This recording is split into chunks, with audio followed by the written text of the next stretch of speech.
Hey guys, welcome back to Clownfish TV. This is Kneon, and this was not on my bingo card for today. The tabletop industry is going to sue the president. Yeah, they're not doing very well because of the tariffs. We've been covering this, and now at least one game maker, is it Stonemaier Games, is suing Donald Trump for $1.5 million.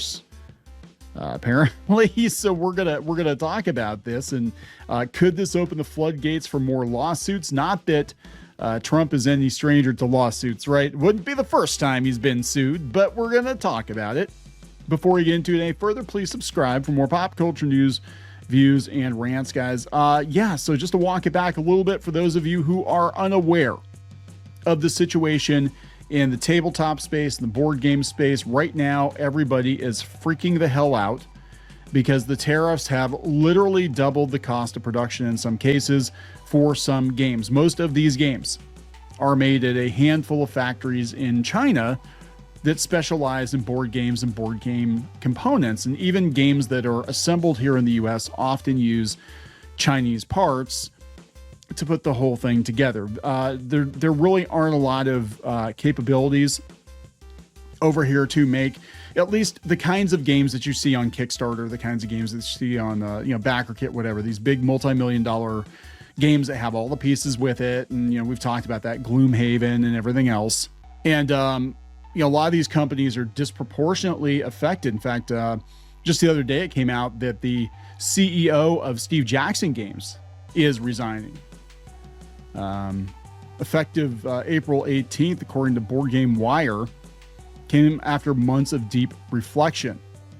So she stepped in 2 years ago, and she oversaw some Kickstarters, whatever. Now, I don't know the backstory. People said there's a whole backstory here, but I think she is probably jumping ship because I know they have some outstanding crowdfunders, and we know that some of these companies like Gloomhaven, Cephalo Fair, they sent an email blast out and they said they're not sure how they're going to fulfill it because the cost of production has doubled because of the tariffs, right? Everybody depended on China for their components. So now we have this company. This is Stonemaier Games, and I've seen their games around. I've never played any of their games, but I'm aware of the company, and now they're supposedly suing President Trump because of the tariffs. And I'm thinking that more desperate board game companies might jump on board, no pun intended, because again, I can't stress to you how catastrophic to this industry, for the most part, the tariffs are going to be. I mean, I can tell you that I was just out there pricing some parts for some stuff, and I'm like, man, the prices have literally doubled in the last week or two. And, this is for a relatively small thing we were doing, but I'm like, these guys have millions of dollars in outstanding Kickstarters. And it's like, oh my God, what are we going to do, guys? So this is coming from their website today, as of like an hour ago, I guess. We're joining a lawsuit that will challenge the president's unchecked authority to impose tariffs. We will not stand idly by while our livelihoods and the livelihoods of thousands of small business owners and contractors in the U.S., along with customers whose pursuit of happiness we hold dear, are treated like pawns in a political game. Like many tabletop publishers, we started print runs of products before the president took office, and now we face an unprecedented $14.50 tariff for every $10 we spend on manufacturing with our trusted long-term partner in China. For Stonemaier Games alone, a U.S.-based company in which all 8 employees are U.S. citizens, that amounts to upcoming tariff payments of nearly $1.5 million. And that's the thing, too. People don't understand, I think, in some cases, like how long it takes to get a game, especially with a lot of pieces, through the production pipeline. So a lot of these people did put their orders in before the tariff thing happened, right? And Trump said he was going to do the tariffs. Yes, he did. But I think it's kind of like the Gulf of America. It's like, yeah, I know he said it, but I didn't know he actually meant it. Yeah, that's kind of the situation we're looking at here. So people put their orders in. Factories are working, slaving away, sweating over there, and they're getting the games put together. And then they're getting ready to ship them. And then once they hit the port, we're talking 145% tariff, right? If the tariffs are damaging to your business, please contact me at jamie@stonemaier.com and I will connect you with the law firm. So yeah, it's going to be a class action suit. Damn, there's no cost to join the lawsuit. I try to lead with compassion and empathy, so legal action is very low on my list of ways to handle difficult situations. But with this new norm of 145% tariff imposed by the president on all exports from China to the U.S., including products that have been in the manufacturing process for months, we are compelled to take action. I think it's just they can't, at this point, they cannot afford to fulfill their Kickstarters or whatever, the pre-orders. And I've heard the story. There are a lot of companies in that situation right now. And yeah, you can sit there and finger wag and be like, well, you shouldn't have relied on China. Yeah, that's true. Unfortunately, it is the norm. Our country has been relying on China for far too long, almost exclusively for manufacturing. And this is where it puts us, right? That doesn't fix the situation in the short term, though, right? I mean, I understand the rationale behind it. I understand that long term we're looking at bringing more manufacturing back to the U.S. and what has to be outsourced, that we're going to get a better deal. I understand that, but that doesn't help the small business owner now, who's looking at like millions of dollars of pre-orders that they cannot possibly pay for. You know, that's damn. Thankfully, we're not in that situation. In fact, right now we had some projects we were working on. We were working on Adventure Engine, some other stuff. And I am very, very glad. People were mad that we kind of held off on crowdfunding it. And I'm very, very glad, because the version we were working on, the initial version, had a lot of physical components with it. And now I have to rethink that, because I have to think, like, what can we get produced in the US? So it might be that when Adventure Engine does drop, it is a much leaner, initially leaner experience than what we had originally intended. But I'm also not getting stuck with paying a hellacious, $145 tariff. So we'll see. We're having those discussions currently. Anyway, they said, of course, this isn't the only action we're taking. We have 200,000 units of reprints and 50,000 units of Vantage ready to ship out of Shenzhen in a few weeks. Here's what else we're doing in regards to these fully manufactured products. Yeah, they were already manufactured. We're selling to other countries. Around 35% of our annual sales are to distributors, retailers, and consumers outside the U.S. We ship directly from China to those distributors, so tariffs will not impact our prices in those regions. Would it be cheaper to like buy their games from Germany or something and have them shipped over? I don't know.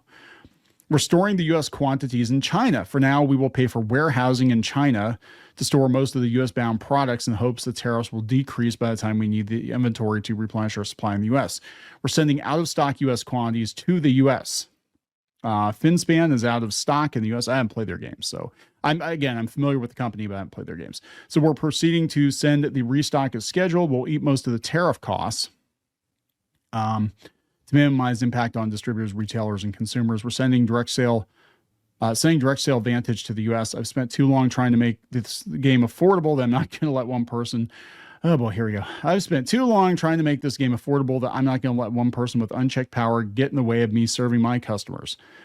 Tariffs may have a slight impact on the U.S. price, but the plan is to largely keep our direct price the same and give customers the option to cover the tariff cost at checkout.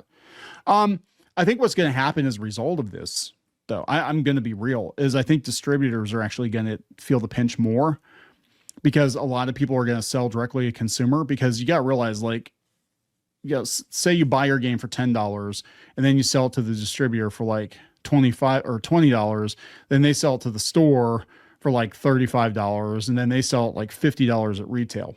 Everybody's marking up every step of the way. So what you can do is just sell directly to the consumer, and you still sell that thing at the $50 price, and you're still getting your $10 profit, $15 profit, whatever per unit. But you don't have the middleman eating in your markup or whatever. And that's probably what's going to happen. I think a lot of these game sellers will probably just go direct to consumer and cut out and honestly, now's a good time to do it. I mean, look at what the hell's going on with Diamond. Nobody knows what's going on with Diamond. These strategies are focused on products we have already manufactured, as the tariffs did not carve out a grace period for such products. I heard it did. I thought if you put, I don't know, I could be wrong, because thankfully we're not dealing with that situation. We just started fulfilling the Shadowbinder pins that we did, and I think they come from China, because I know the prices have gone up on our distributor who gets them.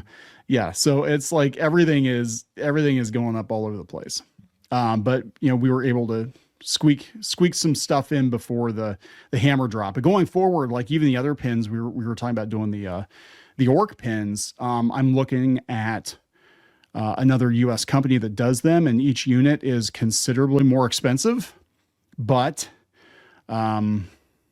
do what you got to do, right? I mean, that's the thing. It's like, it's still cheaper. It's considerably more expensive, but still cheaper than paying 145% tariff, right?